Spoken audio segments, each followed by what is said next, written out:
DAS Talk by Gamma, keeping you connected and protected. Welcome to DAS Talk, the essential podcast on distributed antenna systems and in-building communication. Hosted by Peter, VP of Gamma, and Philip Nicholas. This Gamma Electronics series focuses on emergency response and safety. Join us as we navigate the challenges of building effective communication systems for North America's first responders. We delve into the advancements in emergency responder radio systems and the transformative impact on new technologies. Tune in for insightful discussions aimed at increasing knowledge and awareness in the DAS field. Whether you're a professional or an enthusiast, DAS Talk is your gateway to understanding the nexus of technology, safety, and communication. Hey, before we jump into this really cool episode of DAS Talk, I just wanted to encourage you to check out the link below on DAS University Up-and-Coming Summit. It's in your neighborhood. Come check it out. We've got a bunch of them coming up. They're very exciting. They're very interesting. You're going to learn. You're going to get trained by some of the best professionals in the industry. They're experts. They've got years and years of knowledge, years and years of testing, training, installation experience. I want to take some of that, a sliver of that, and go ahead and give that to you. So that said, go ahead and check out the link below, click on it, and come meet us around the country. What's up, guys? Welcome to this episode of DAS Talk. Super excited to be with everyone today in the first of the year. It's January 2026, and we've got some pretty awesome guests with us today. We've got Gil, my co-host, and we've got Roman Salvador with us today. Now, Roman Salvador, he's got a very, very unique background, very, very technical guy. He's an expert at what he does. He does third-party testing. We're going to talk a little bit about that later in the program. We're going to talk about some of his experiences when he's doing third-party testing, and hopefully some good ones and perhaps not too many bad ones. We're also going to talk about some cool parts he's been experimenting with and what he kind of likes about that. And we're going to touch on some really cool stuff happening in the new year for Gil and I, because we've got some really fun stuff going on as well. And so with that said, welcome to the program, Roman. I'm so glad you were able to take some time out of your busy schedule and jump on with us. How are you doing? Yeah, I'm doing well. Thank you for having me. Absolutely. So that said, why don't you take a minute and just tell us a little bit more about what you do? I know you're a third-party tester, so you probably run around California, perhaps the nation, and find those good and bad, DAS and ERCES or ERCES, and you do a lot of testing and troubleshooting and inspections and stuff like that. Tell us all about that and what you've been up to as of late, too. Yeah, so I have a engineering construction business. I'm actually licensed with the state, a C7 license. So I do some installations. I do partner up with integrators to do some installations. I primarily focus on emergency responder. Every now and then I might dabble in with a cellular, but my main bread and butter is emergency responder. I've been working in the DAS land for about 8 years now. Before that, I was an IT guy, actually doing identity access management for Anthem Blue Cross. So I started off structured cabling, like Gil was saying. He started off. I did that for about 3 years. I have about a 20-year span. I have kind of a unique background because I can do the installation side, but I'm also good, on the admin side, right? Creating reports and creating spreadsheets and basic desktop application skills. I have, create very elaborate spreadsheets like most RF engineers, but I do everything. I do full turnkey commissioning, annuals, third parties is mainly what I do. Most of it is in SoCal. So Los Angeles, San Diego, Orange County, San Bernardino. So definitely that's still a pretty big area down here in Southern California. So what city do you live in? What's the closest, what's the county and city you're out of? I'm in Santa Clarita. I'm in northern LA. It's a beautiful area up there. Yeah. So what would be, you went from structured cabling, which is, you're pulling cable, doing Wi-Fi, and you got into DAS, specifically ERCES or ERCES. So tell me about, that kind of migration to go from that to this, because, they are still very different. This is a much, much more rigorous industry to be in. That's a lot more critical. So if someone's Wi-Fi goes down and they can't get into their server or their computers don't work, DAS or ERCES goes down, you got first responders who can't communicate in pretty severe circumstances, which is a big problem. It's a life safety thing. So how'd you learn about the industry and how'd you migrate into it? Yeah, so I was, about 10 years into my professional career, 3 years into structured cabling, and about 7 years, or yeah, 7 years into identity access management. I was actually, you know, asked to relocate from California to Georgia, and I said no, and I got laid off. So I was at a crossroads at that point in my career. I have a bachelor's degree in computer information systems. I was at a crossroads and I was wondering, what can I do? What do I want to do? I kind of want to work with my hands again, right? Because I wasn't doing identity access management. I was primarily working in application servers. And, this guy that actually hired me right out of college, he told me about DAS and I started looking into it. And that's when I got my FCC license and my contractor's license. And during that time, I was just researching it and getting the licensing that I thought was required to get into DAS. And Craigslist, I saw an ad for a field engineer position in Southern California, and I took it up with an integrator that's located in Seattle. So that was my entry in about 8 years ago. It's funny Off because like Craigslist, Look at that. you'd be surprised. I've done a lot of things on Craigslist that kind of led me to where I am today. The house that I live in, my realtor I found on Craigslist, and he helped me sell, my first house, or he got me into my first house and then helped me sell that to get me into the house that I'm in now. So, don't sleep on Craigslist because there's opportunity out there. All these different things. It could be dating, it could be employment stuff. It's all, yeah, that's amazing. That's really cool. Yeah. Of all places, I found my first DAS job on Craigslist. So then Roman, so after being there for a bit, then you kind of just, launched out on your own and started Risk No, Communications? yeah. So I actually was at that integrator in Seattle for about 2.5 years and got let go. Then I'm trying to think of what I did after that. I actually worked for an electrical contractor after that for a few years. And then from there, I worked for an integrator in Colorado, and then I launched my own business. So I've been in business for almost 3 years, about 2.5 years. And like you're saying, focused on the design side, installations, and then doing third-party verification, right? Yeah, and commissioning and project commissioning. management. So I'm a subject matter expert in my field. I help the guys that kind of don't know what they're doing. I mean, they know how to order the material and, get the stuff installed or stage material. But, when it comes to DAS, I mean, you've got to have subject matter experts or SMEs, right? Because a lot can go wrong. Like what? Especially in the design phase. I mean, if you if you're not taking into an account like the near far and the 20 dB delta, right, in the design phase, and having a dense enough server antenna design, I mean, that could really rear end you during the third party tests. So if you see, deltas between 30, 40, and 50, I mean, that could be a problem. And what do you mean by deltas, Roman? What do you? Oh, the difference between the near and the far reaching the server port of the BDA. So you want to keep that around 20 dB or less if you can, right? But that is all contingent on your antenna design, right? So is there kind of a rule of thumb about how far you like to design in antennas, or is it strictly contingent upon the construction of the building?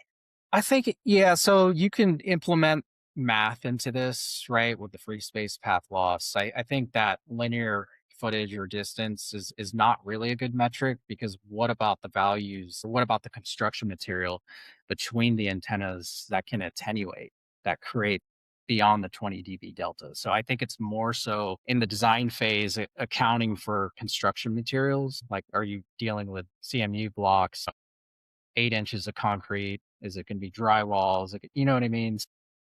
I don't really like using footage or like a 50-foot rule, which is kind of like a golden rule, like 50 foot between each antenna or 100 foot, right? As an example, it's better to kind of go with, well, what is the law? What is the path loss, right?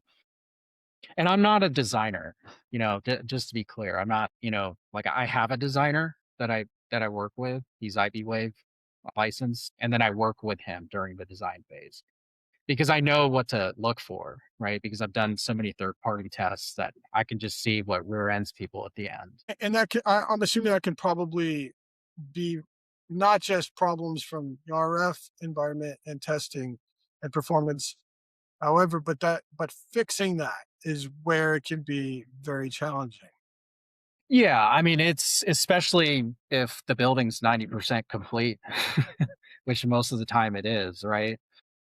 Because you can't do the 20 grids and you can't do the data collection until like all the exterior walls are up, or windows and walls, Yeah, right? glass is in. Yeah, Yeah, glass. exactly. And by that time, when the DAS is being commissioned, most of the time the drywall's up. So then it's a nightmare to add antennas, right? Yeah, they're going to be punching a lot more holes or ripping stuff out. Even, I mean, that could be kind of problematic, and depending on where the supports are and the framework of the building itself, that could be a real big problem. You might have to do pretty extensive cable runs if you're not getting coverage in certain parts that you originally thought you would have gotten parts in. It's best, yeah, it's best to have a dense design to minimize path loss. I mean, that in my opinion, you could be, but you could also lose the bid because you're higher than someone else, but then you have to explain that to, whoever your potential customer is, like, look, this is going to pass near far.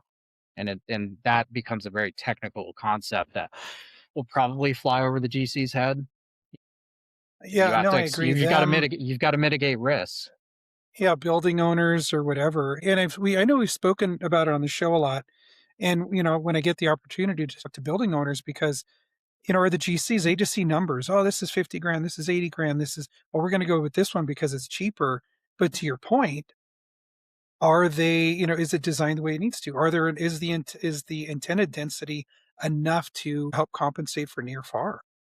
And it's a challenge. I mean, it's really an uphill battle because people just see numbers and they think, well, this guy can do it for this price, we should be okay. And that's not necessarily the case ever. It'll cost you So, more in the end. yeah, absolutely. So are you seeing, I mean, in your experience, say in Southern California, a lot of designs, or when you're doing your third party verification where the antenna density is light? I mean, are you seeing that? Yeah, I mean, because especially so third party is San Diego and Orange County, right? And in both of those jurisdictions, the max uplink gain is 65, right? So you could overcome antenna density with gain, but the problem is your max uplink gain setting is so you're limited, right? So that's why you got to make it up in the passive infrastructure.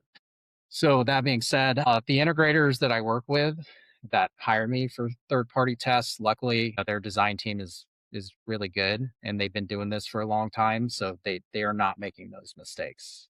If I do come across some items, it might be like labeling. I mean, I've seen a number of things. I'm not going to call anyone out, but I've seen missing ground bus bars, missing coax grounding kits, seen, missing ground wire.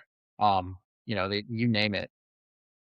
Let's talk about grounding real quick because you brought it up. So I think, and then maybe we'll talk about some testing and stuff like that. But grounding seems to be kind of a plague. So I had done a training in the last quarter of last year, and grounding ended up being a kind of a hot topic, so to speak. Like there was a lot of questions about it, when to do it, what parts of the system have to be grounded, what parts don't have to be grounded.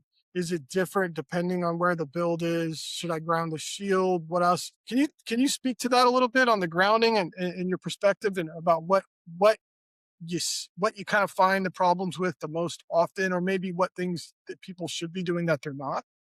Yeah, so grounding is an electrician's scope in most cases under these contracts. So if you are, let's say you're an integrator that is a parts and smarts only, and you're hiring, an installation company, like a low voltage company, most of the time the low voltage company is not doing the grounding, it's the electricians. And then that communication gets lost. Right. So, electricians, they understand grounding, but not at the ERCES requirement level. right? They may pull like number 2, and let's say your plan say, or excuse me, number 6, and your plan say number 2 to the building ground. A lot of the times they'll just use mechanical lugs, right? And some of these ERCS requirements, they require compression.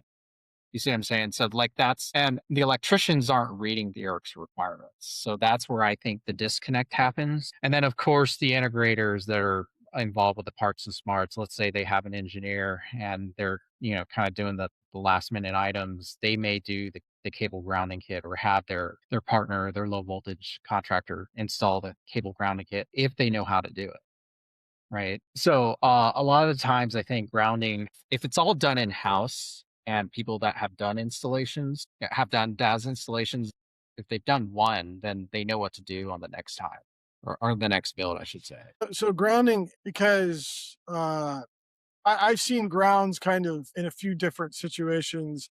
I've seen like the ground or the transition from the donor antenna over to the indoor plenum. I've seen it up on the roof, boxes on the roof.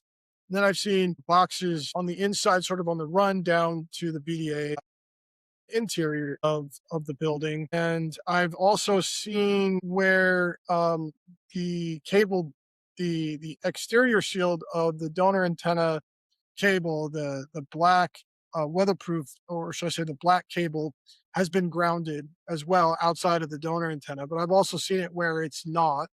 I've seen a lot of variability here. Now, why is it so different? Why is it not pretty simple? Like this is where it needs to be every time, and this is how we do it. I don't think it's necessarily called out in the ERCS requirements where it kind of becomes vague. I know with the Orange County 4.5 revision, they want the ground bus bar within 10 feet or so. I can't remember. It's definitely within the roof penetration, right? So it underneath the roof or on top of the roof? Either or. I mean, you could do both. I've seen, like if you do it on the roof, in my opinion, that just minimizes a lot of the coax, especially if you're using dragon skin as an example. Or, it just varies. Every building is different. I like seeing them on the roof, especially with a 3-in-1 enclosure, just because it's red and it's like, hey, this is emergency responder, don't touch it.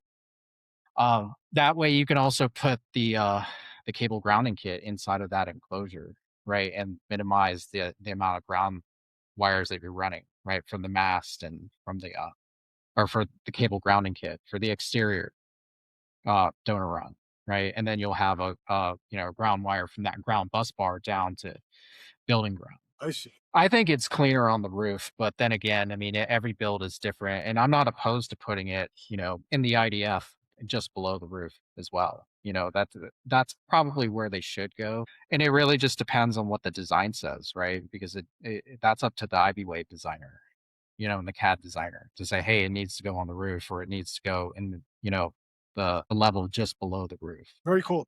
So let's look at let's go from grounding and let's talk a little bit about testing, because I know that you've got a lot of experience in the testing world, and I know that you got yourself a PCTEL part, kind of like, or an accessory part that you kind of wanted to talk about. I'd love you to, if you have it with you, please tell us a little bit about it, maybe why you designed it and what happened with that part. Yeah, so it's the guardrail is what I call it. This is it right here. This is what it looks like. Show you guys. It's actually 3 millimeter thick anodized aluminum. The machinist that actually machined this for me used to work in DAS, of all things. Really? Yeah, he Small world. he used to work in DAS, and he actually does. He has a lot of different contracts, aerospace contracts, and he does PCP air rifle aftermarket parts. I don't know if you guys are into those or not, but he does a lot of high precision aftermarket parts for air rifles. But the reason why I developed this product is because I broke an RF port, right? And it's costly, and not to mention the downtime that you experience. As I'm assembling this right now, right? Let's just say you're doing a dual band system, right? You're commissioning, right? A VHF, UHF, and a 7800 system, right? If you break one of these ports, I mean, you're done for the day. So it's like commissioning and third party testing, everyone's screaming for TCO, right? And they wanted TCO yesterday. So if one of these ports breaks on top of your scanner, you're done for the day if you're doing a tri-band system. So that's kind of what led to the development of this. And Roman, you were saying that it's costly to repair. I mean, are we talking hundreds of dollars or is it thousands? Like how It's much in the is it? thousands. Yeah. It's Really? it's not cheap. It's not fun either, especially if you're No. the one paying for it. So, Well, and I'm this is where assuming it'll be, maybe people have multiple, Seahawks like that, but I'm assuming it would take a few weeks to get back. It's not, it's or maybe, it's a 2-week RMA process, not to mention the ground shipping there. If you're, on the hot seat, then you're overnighting something. I mean, that could be $800, So I could show you guys, I'll give you a demonstration of a product that works. This is my sacrificial lamb, by the way. You don't want this happening to your test equipment. yeah, which, I mean, if it falls or if it gets banged into something or. You just Yeah, and if replace that- the antenna. Yeah. Replace the antenna, replace the jumpers. That's it. Continue testing. Yeah, and hopefully you have some with you, have some extra And- cables. And that's in your what, bag most people carry extra antennas, because most people have broken, especially on ERCES, right? They'll, before the PCTEL, right? So most people carry extra antennas. I advise people to do that. I also advise people to, carry extra jumpers because what if this bends, So, but yeah, that's it. I mean, that was cool. that was a live showing of what it can do. That's That would have awesome. been thousands of dollars right there. Yeah. So if they didn't have that guard on there, explain to the people who maybe haven't had that experience what would have happened. The port would have broke. The port would have broke versus the antenna. Port, I'm sure the port would have broke. I wouldn't have done it without the guardrail. I guarantee you that. The port would have broke. Then a hard conversation would have had to been made to a manager, whoever's paying the bill, and then you're going to have to tell the GC like, oh, I can't continue testing because I just broke this. If you're just doing an 800 system, you can just switch. You know what I mean? You could just switch to RF. If you broke RF1, you can switch to RF2. That's not a problem. But what if you're doing a tri-band system? Then what are you going to do? And that happens a lot. Dual band. Yeah, dual band too, like a UA. Yeah, 800. yeah, same thing. You would leverage two of the ports, right? So like this, and then let's just say you happen to break, this guy that I'm holding, right? Well, then you're done, or you're gonna have to walk the building twice, right? So you're gonna have to do the 800 and then the UHF. So in essence, I mean, just by having like you call it the guardrail, is that what you were saying? I mean, that's going to save you thousands of dollars because being in the field, stuff happens. And if it falls, something hits it, like you're saying, that's amazing because that could save integrators thousands of in time. For and like RMA, you're saying, yeah. TCO, For everything. RMA, That's amazing. Yeah, what if you're facing liquidated damages because you're not getting TCO? Yeah, exactly. To me, at 200, so like I have this price at $279, right? $279. I think that's priced fair because what are you going to face? I don't want to disclose the amount of money that this costs, but we all know it's not cheap. I think it's worth 500. Yeah, just, yeah, maybe even more. Yeah, and like the guy that I think we need to keep going. I think we should probably jump this up. I think it's worth probably $750, maybe $800, no problem. Because that's just my opinion. I think the value, it's not about the cost of the part, right? From my perspective, right? I look at it, it's okay, what does that value bring? And how I see it, if you're protecting your equipment, and I guarantee you people have broken their ports multiple times. Absolutely. Yeah, no, you solve the problem, right? You sell the problem you solve, not the solution, right? So it leverages the existing screw holes that are in the chassis. Yeah. Right. I saw that. And then it's the screw holes on the bottom of the unit actually fit. So like I can show you, it just fits like a glove. Like it's perfect. It looks like, if you were to touch and feel it, it looks like an OEM product, there's like no wiggle room. That's awesome. That's really, really cool. I And we think have it's plans. yeah, Yeah, we have plans to create more protective equipment for more test instruments out in the field. Right. So I'm actually looking to do the signal hound next. So cool. Very cool. Hey, have you ever I'm just curious, have you ever used the IB Wave Prism by any chance? I haven't. I think that's only 7,800, right? It doesn't do VHF, UHF. Is that correct?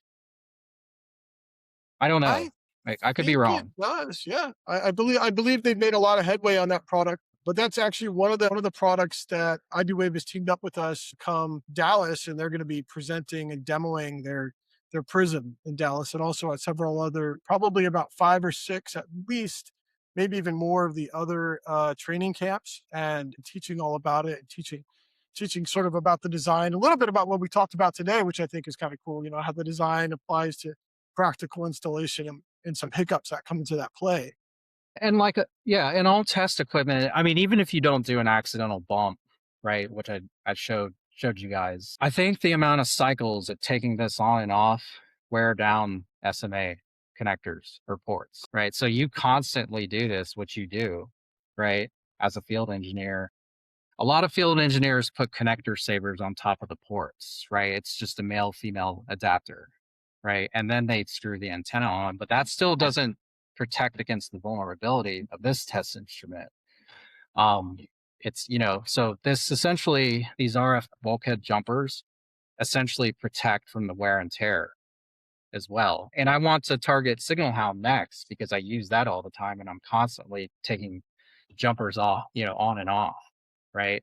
I also, we're, looking into, let me actually grab my Signal Hound is getting calibrated. So it's going to arrive tomorrow, but we're looking at creating a product. Signal Hound kind of looks like this. It's a little bit bigger, but we want to create a product. Me and my machinist create a product that basically will allow an insertion of this, right? With a shoulder strap or like a magnetic mount to adhere to a BBU or BDA. Because a lot of the people that are doing commissioning and field testing, especially if they're flying in, they don't have access to a cart. They're putting their laptop on top of the BBU, right? And then you start running out of space. So that's why we're trying to come up with products that, fit test instruments that make the field engineer's life a lot easier. And I know because I'm a field engineer, right? So I was going to say Exactly. you're in a unique position because you're actually out there using the equipment, and then you can kind of see sort of a lot of these mechanical challenges, just sort of simple challenges that guys face that a lot of times OEMs miss because you know what, they design the equipment, they hear feedback from it, but they're typically not using they're it. not in the field doing, experiencing field conditions, right? So like this was made by a field engineer for field engineer. Exactly. So where can they go to get, if I wanted to get one for $750, because that's a much better price. I like that one much better.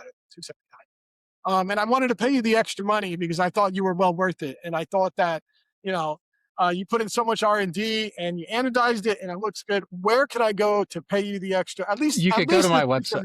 279. You could go to my website. There's links there to get in contact with me. And once you get in contact with me, then we can set up payment. Okay. And what's your website? You want to go ahead and drop that? Because we have hundreds, if not thousands, of people who will watch this episode, and they should be able to go to your website and Yeah, it's find this product. RES Com Systems. Let me actually double check just to be sure. I don't want to lead anyone astray. Yeah, rescomsystems.com. So RAS? No, RIS. RIS. Okay. Yeah, COM, M as in Mary, systems is plural. So RIS com.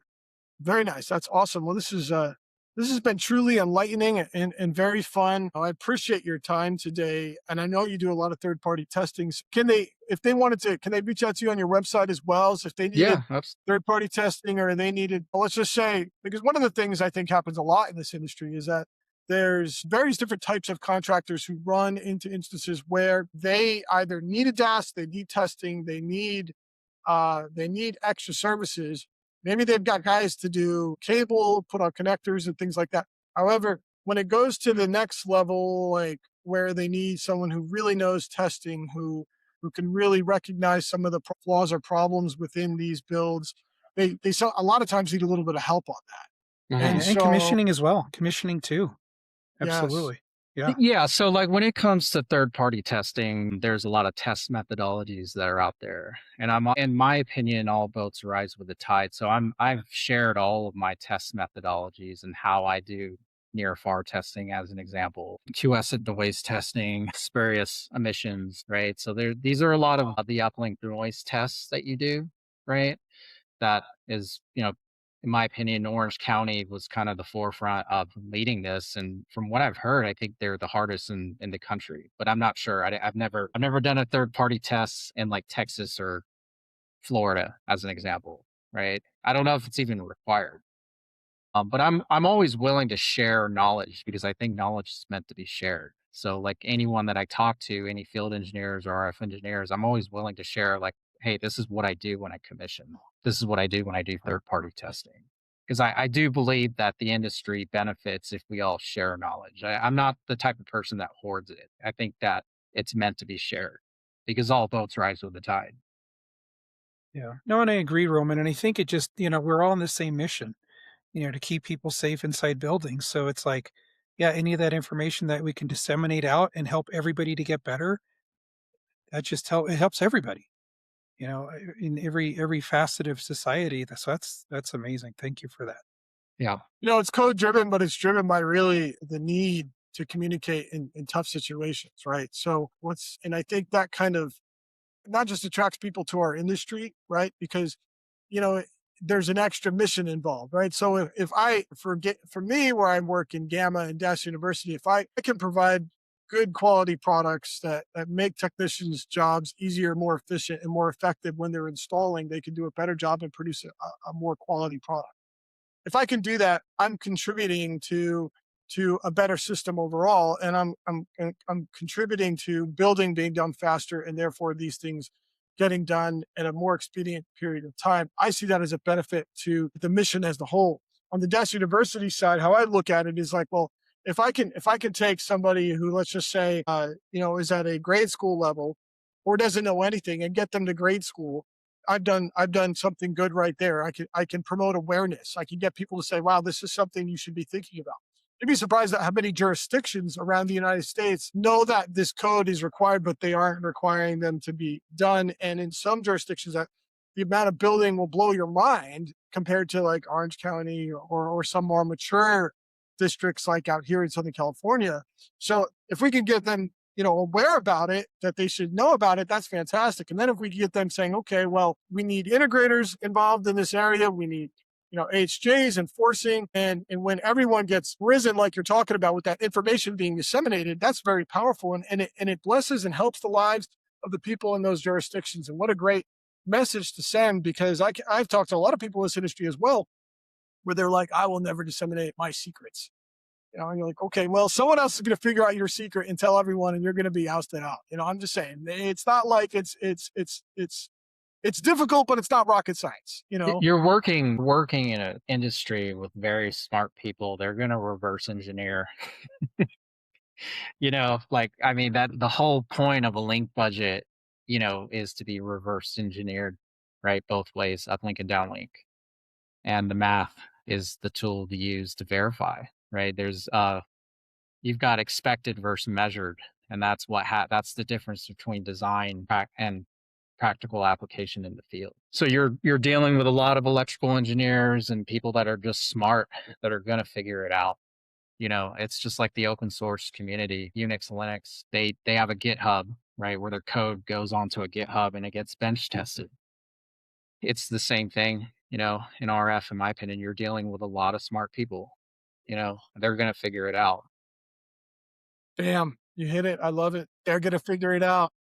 Hit it on the net, on the head there, Roman. And thank you for joining us today. So we're gonna wrap up today's episode. Before we clock off, Roman, is there anything else you wanted to tell the hundreds, if not thousands, of people who are listening to you today before we close out? If you're interested in buying this, let me know. I'm here. I'm happy to protect your equipment. I just know what it's like to break something. It's not fun. Like I said, I'm here looking out for the integrator, right? I'm looking out for the field engineer.